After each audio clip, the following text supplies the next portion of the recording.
Gente, tudo bem? Bom dia, boa tarde, boa noite. E nós estamos aqui em mais um episódio da Estante Viva para falar sobre uma obra do meu já tão querido e já tão comentado Mário Sete, Barcas a Vapor. Esse livro eu comprei recentemente, também na estante virtual. Ele foi na faixa de uns R$ 15. É incrível como a gente consegue comprar barato livros assim, dessa importância, né? Esse livro ele é de 1945 e foi editado pela Edições Cultura. Essa capa é linda, é maravilhosa, né? Ela é toda meio Art Nouveau, né? Uma coisa maravilhosamente bem composta.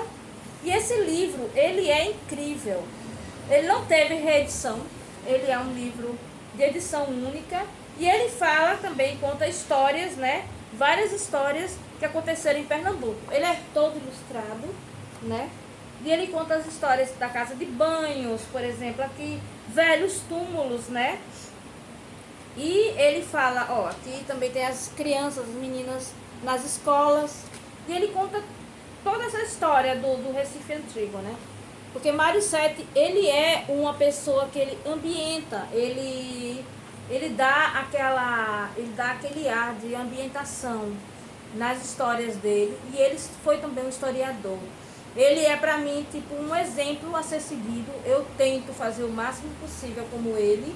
Ou seja, eu sou escritora, eu escrevo meus livros, meu romance, mas eu também sou uma pesquisadora, uma historiadora. Eu estou tentando buscar, resgatar essa parte da nossa história que já está um pouco esquecida. Tanto porque não existe na internet, como também porque não há interesse em reeditar livros como este, né? Como Barcas a Vapor. Eu vou ler um episódio deles para você, né? Que tem a ver com Sombras do Recife, porque é um episódio sobre velhos túmulos. Vamos lá? Velhos túmulos.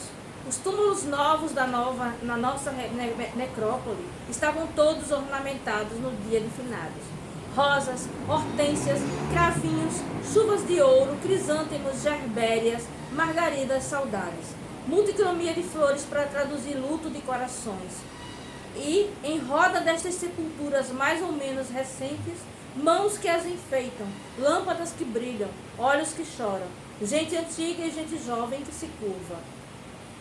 Novas braçadas chegavam quando já íamos por outras alamedas, depois de havermos espalhado as nossas dálias sobre a placa branca que cobre a lembrança dos que povoaram materialmente o nosso passado, na expressão máxima de uma vigilância paterna, de uma ternura maternal, de uma doçura de avós, de um embevecimento de filho, de um êxtase de tia velha. Eram apenas algumas das cruzes que ladeiam a caminhada dos que são quinquagenários, na fase precisa e emotiva de Gustavo Barroso no seu livro de memórias, as cruzes que nós podíamos ornar com os ramos dos jardins, porque há outras, distantes ou ignoradas de local, para as quais só existem as flores constantes dos pensamentos. Mas não foram somente os túmulos novos e os nossos túmulos que nos atraíram nessa manhã de finados. Voltei-me também para os velhos túmulos, os mais primitivos do nosso cemitério, que se abriu em 1851, quase há um século.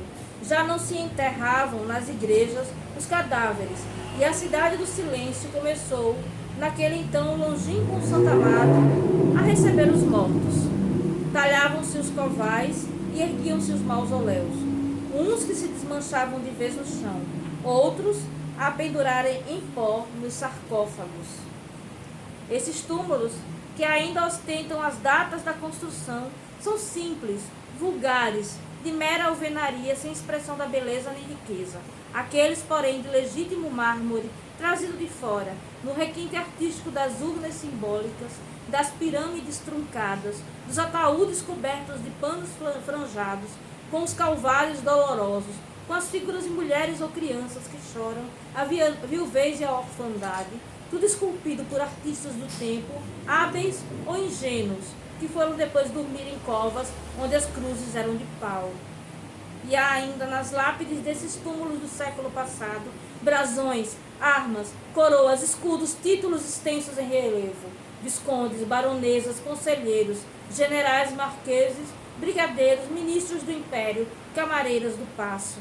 Contudo, diante quase todos os mausoléus tão opulentos de grandeza, nem uma rosa caída, nem um candelabro aceso, nem um jarrão florido, nem uma lágrima presente. As gerações contemporâneas se foram, as novas não se recordam. Les morts vont vite. E assim o renome cessou. A nobreza pendeu. Há uma leve poeira de evocação, apenas em face desses sepulcros de um século. A austeridade de uma casaca, uma gravata de volta, uma comenda no peito, uma barba suíça ou redonda num rosto ainda moço, um vestido de folhos, uma saia tufada em armação, um decote aguçado, um camafeu pousado nos seios, uns cabelos de cachos, uma graça indefinível de cara bonita e espírito fino. Aquelas lajes de mármore cobrem o sibilante parlamentar que defendeu a raça negra, a viscondessa que dançava nos salões, os lanceiros e a valsa lenta, o senhor de engenho que corria os canaviais num cavalo fogoso, de chicote em punho em ameaça aos escravos, a baronesinha que namorava contra a vontade dos pais o primo, também fidalgo, que ao invés de entender de política ou açúcar, preferia escrever baladas e acrósticos aos encantos das mulheres. Quantos deles, por sua vez, transitaram numa manhã assim de finados por esta mesma alameda, levando ramalhetes de rosa amélia e botões de ouro para seus defuntos.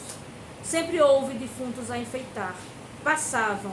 Quem os via se inclinava. Pronunciava-lhes a meia voz os nomes familiares ao apogeu da época. Reverência, simpatia, gratidão.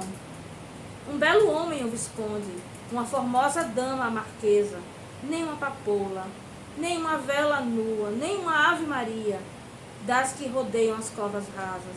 Velhos túmulos, velhos e esquecidos túmulos, porém magníficos na sua expressão de arte e de idade. Eles são ali, na nossa necrópole, o passado de gerações que tiveram contato com o nosso próprio passado. Eles também já tiveram mãos cheias de flores, tapetes veludados, castiçais de manga de vidro, lágrimas que escorrem em rostos moços e antigos. Também já os tiveram, sim, velhos túmulos. Fui de um em um, de cabeça descoberta, parando, lendo-lhes, não relendo-lhes os nomes e os títulos, meditando-lhes nas datas, perquirindo-lhes os brasões e as armas, imaginando-lhes as figuras e os pensamentos, numa homenagem singular, porventura, mas que lhe estava indisfarçavelmente a faltar naquele dia de todos os mortos. Gente, é muito lindo como ele escreve, é emocionante assim. A forma como Mário Sete se descreve e como ele descreve as coisas é uma coisa que não pode ser perdida nos tempos, sabe? Assim, a literatura dele tem que voltar a ser uma coisa explorada e conhecida, porque ele não apenas faz um resgate histórico, ele também tem essa verve literária incrível, assim, borbulhante, uma coisa pungente, que toca o coração da gente quando a gente lê. Então, eu recomendo extremamente esse livro, Barcas a Vapor, de Mário Sete. Vocês vão encontrá-lo, com toda certeza, na estante virtual, ainda tem alguns exemplares lá. Não é caro, gente, e vale 100% o valor que vocês pagarem nele, tá certo? Muito obrigada por terem assistido o vídeo, um beijo e até a próxima!